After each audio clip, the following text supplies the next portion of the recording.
Hello friends, বাইরে নির্মলে তোমাদের প্রত্যেককে অভিনন্দন জানাই। আগের দিন আমরা আলোচনা করেছি ওয়েস্ট বেঙ্গল স্কুল সার্ভিস কমিশনের জুলজির প্রিপারেশন তোমরা কিভাবে নেবে, অর্থাৎ সিকুয়েন্সিয়ালি কোন কোন টপিকসগুলো পড়লে তোমাদের প্রিপারেশন নিতে সুবিধা হবে।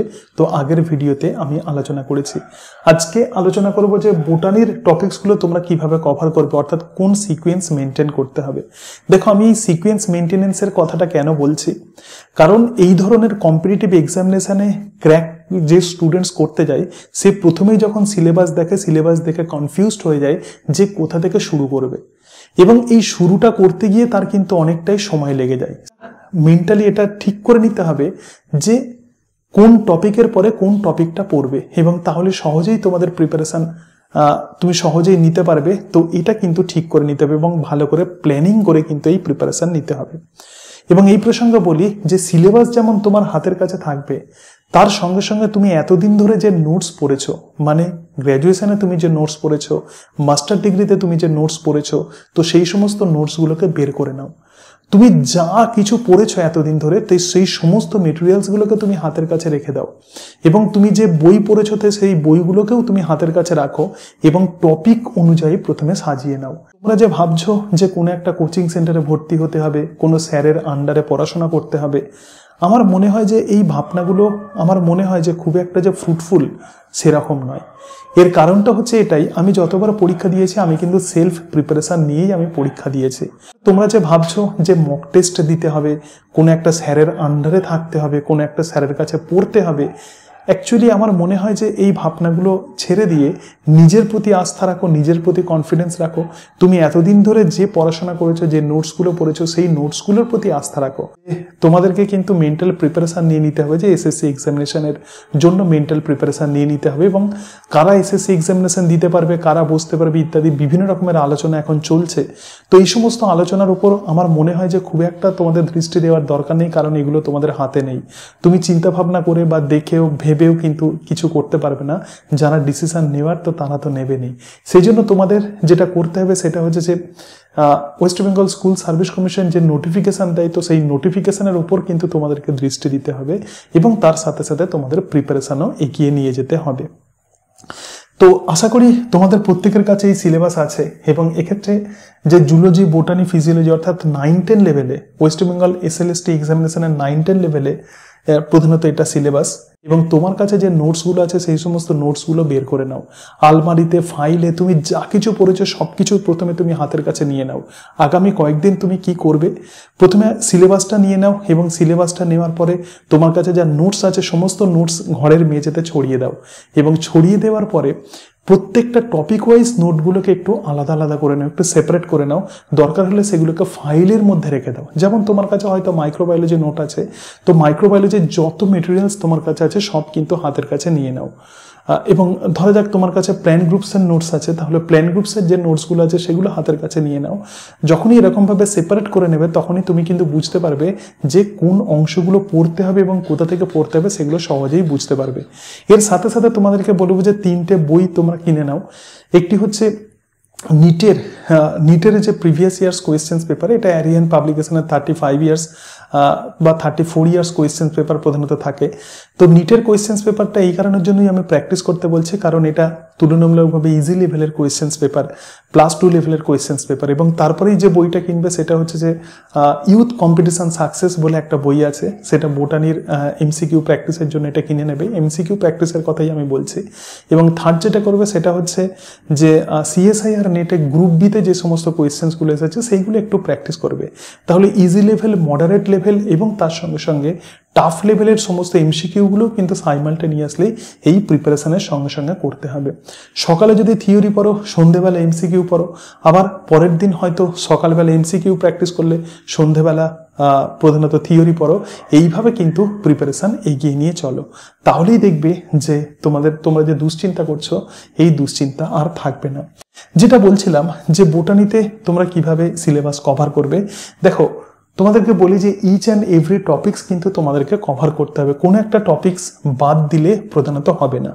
জেনারেলি কম্পিটিটিভ এক্সামিনেশনে এরকম দেখা গেছে যে স্টুডেন্টসদের নেচার যেখানে থাকে, যে অংশগুলো প্রধানত তারা বাদ দিতে চায় টপিক্সে, তো সেই অংশ থেকেই প্রধানত কোয়েশ্চেন্স জেনারেলি দেওয়া হয়। এটা আমি বিভিন্ন রকমের কোয়েশ্চেন্স পেপার ফলো করে আমি তোমাদেরকে বলছি, যেগুলো স্টুডেন্টসদের কাছে ইরিটেটিং লাগে কম্পিটিটিভ এক্সামিনেশনে বিশেষত, তো সেখান থেকে প্রশ্ন করা হয়। এটা তো আর স্কুল লেভেলের এক্সামিনেশন নয়, এটা হচ্ছে একটা চাকরির পাওয়ার এক্সামিনেশন, সেই জন্য এলিমিনেশন করার প্রধানত চেষ্টা করা হয়। সেই কারণের জন্য ম্যাক্সিমাম স্টুডেন্টস যে সমস্ত টপিকসগুলোকে ইগনোর করে সেখান থেকে বিভিন্ন রকমের কম্পিটিটিভ এক্সামিনেশনে কোয়েশ্চেন্স ঘোরাফেরা করে, এটা কিন্তু মাথায় রাখবে। এবং সেই হিসাবে প্রত্যেকটা টপিকস কিন্তু তোমাদেরকে কভার করতে হবে। যেখান থেকে শুরু করবে, প্রথমেই তোমাদেরকে বলি যে বোটানি সিলেবাস যদি তোমরা ভালো করে দেখো, আমার মনে হয় যে যেখান থেকে শুরু করা দরকার তো সেটা হচ্ছে মাইক্রোবায়োলজি থেকে। এই মাইক্রোবায়োলজি পোর্শন প্রথমেই তোমরা কভার করে নাও, খুব বেশি আশা করি তোমাদের সময় লাগবে না। তো মাইক্রোবায়োলজি পোর্শন কভার করে নাও। মাইক্রোবায়োলজি পোর্শন কভার করার পরেই যেটা তোমাদেরকে বলবো সেটা হচ্ছে প্ল্যান্ট ফিজিওলজি একটু পড়ে নাও। তো প্ল্যান্ট ফিজিওলজিতে অনেকগুলো টপিকস আছে এবং মনে রাখবে প্ল্যান্ট ফিজিওলজি থেকে অনেক কোয়েশ্চেন্স দেওয়া হয়, প্রধানত ফটোসিনথেসিস, তার সঙ্গে সঙ্গে রেসপিরেশন, হরমোনস, ট্রান্সপিরেশন, বিভিন্ন প্রশ্ন কিন্তু প্ল্যান্ট ফিজিওলজি থেকে ঘোরাফেরা করে।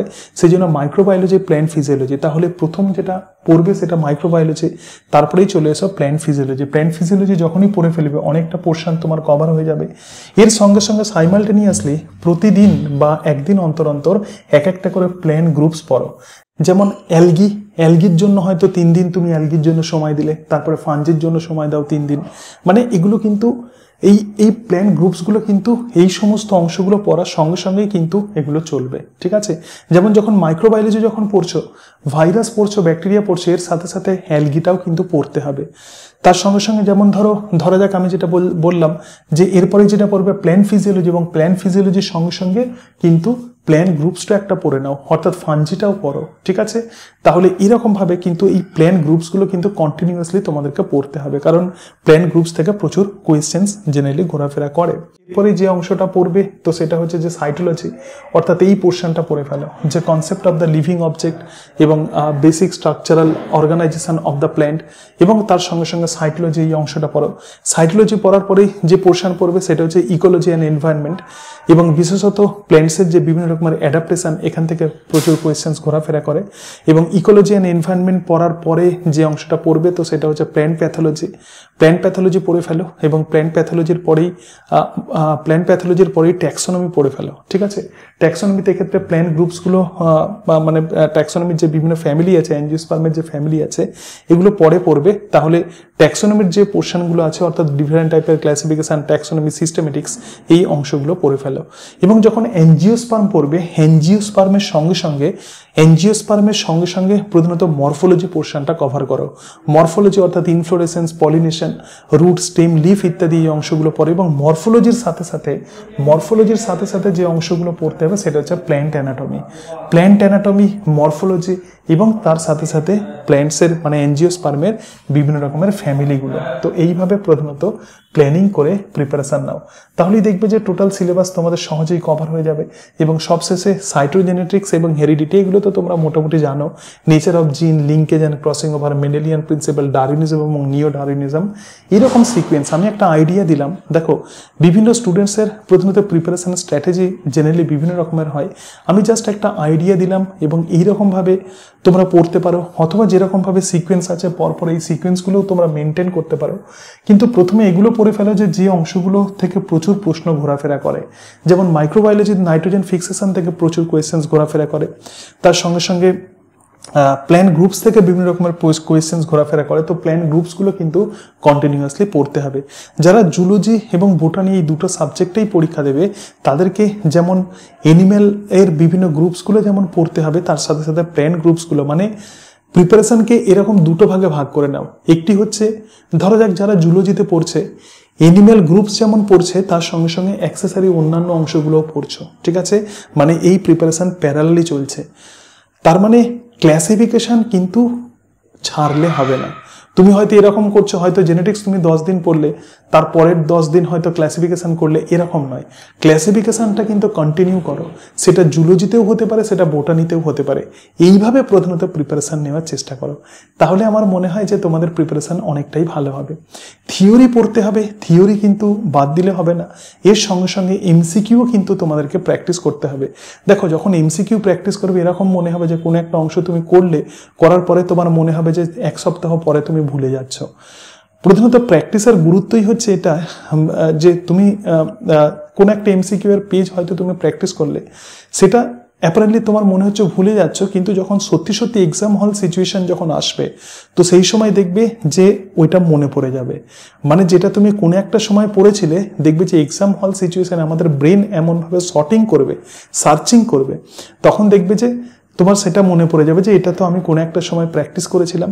এবং সেই জন্য এই এমসিকিউ প্র্যাকটিসটা কিন্তু গুরুত্বপূর্ণ। এবং যেভাবে তোমাদের এমসিকিউ প্র্যাকটিস করতে বললাম, প্রথমে ইজি লেভেলের নিটের কোনো বই নিয়ে নাও, 34 years questions paper, previous years questions paper নিয়ে নাও। তারপরে যেটা বললাম যে ইউথ কম্পিটিশন সাকসেস বোটানির আছে, মানে এই ইউথ কম্পিটিশন সাকসেস এই বইতে প্রধানত বিভিন্ন স্টেটেতে যে টিজিটি পিজিটিতে যে কোয়েশ্চেন্স এসেছে, তো সেগুলো প্রধানত দেওয়া আছে।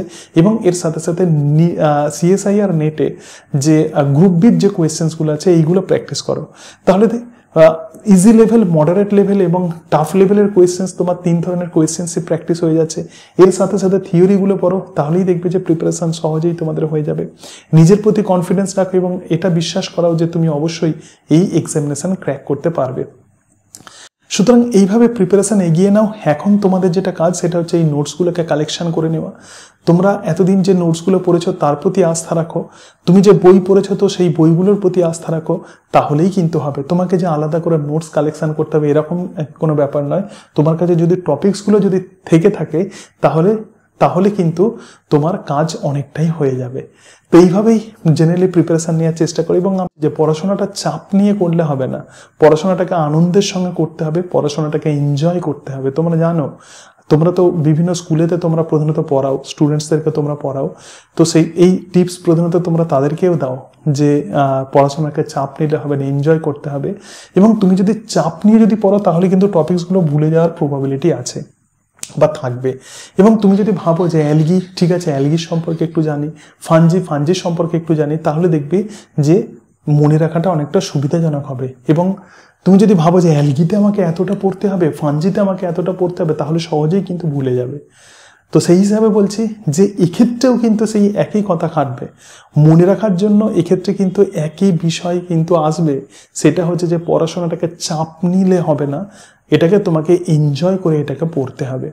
আমি যদিও খুব সহজভাবে বিষয়টা তোমাদেরকে বলছি, কিন্তু তবুও এটা তো করতেই হবে, কারণ আমাদের সাইকোলজি এটাই বলে তুমি যেটা মনে রাখতে তোমার ইচ্ছা করবে সেটা তোমার মনে থাকবে, আর যদি চাপ নিয়ে তুমি যদি মনে রাখার চেষ্টা করো তাহলে দেখবে যে সেটা সহজেই ভুলে যাবে। এর ফলে তোমার টাইমও ওয়েস্টেজ হবে, প্রিপারেশন ভালো হবে না।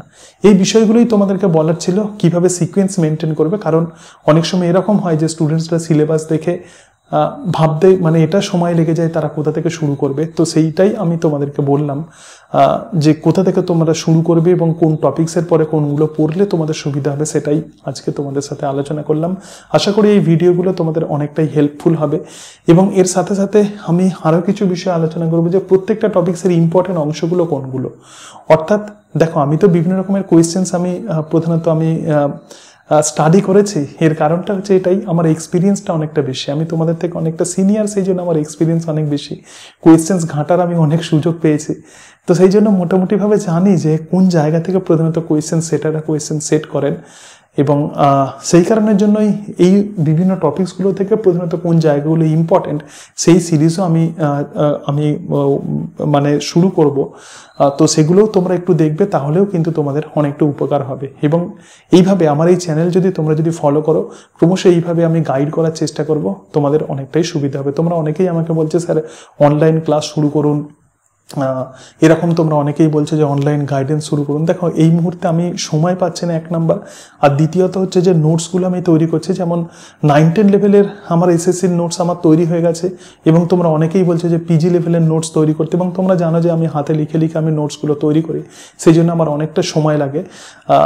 প্রত্যেকটা টপিকস বিভিন্ন বই থেকে করতে হয়, সেই জন্য অনেকটা সময় লাগে। আর এতগুলো টপিকস, জুলজি, ফিজিওলজি, বোটানি, প্রত্যেকটা অংশ আমাকে তৈরি করতে, আমি নিজে তৈরি করে কাউকে দিয়ে তৈরি করাই না, তো সেই জন্য একটু সময় লাগে। এবং এই কারণের জন্য এখন অনলাইন ক্লাস করার আমি সময় পাচ্ছি না, মানে স্টার্ট করার আমি সময় পাচ্ছি না। তো আশা করি আমি সেই সময় বের করে নেব এবং তোমাদেরকে আমি গাইড অনলাইনে আমি করার চেষ্টা করব, সেই সময়টা আমি বের করে নেওয়ার চেষ্টা করব যাতে তোমাদের সুবিধা হয়। কিন্তু আপাতত তোমরা এইভাবে ক্লাসগুলো একটু দেখো, আমি যে কথাগুলো বলছি এগুলো একটু দেখো, এগুলো একটু শোনার চেষ্টা করো এবং এইরকমভাবে প্রিপারেশান নাও। আমার মনে হয় যে তোমাদের খুব একটা অসুবিধা হবে না। তো যাই হোক, হয়তো অনেক কথা বলে ফেললাম। এর পরের দিন আমরা আলোচনা করব ফিজিওলজি সিলেবাস তোমরা কিভাবে কভার করবে, অর্থাৎ কোন সিকোয়েন্স তোমরা মেনটেন করবে, এর পরের দিন এই সম্পর্কে আলোচনা করব। আজকে তাহলে এই পর্যন্তই। সকলে ভালো থেকো। So thank you and that's it.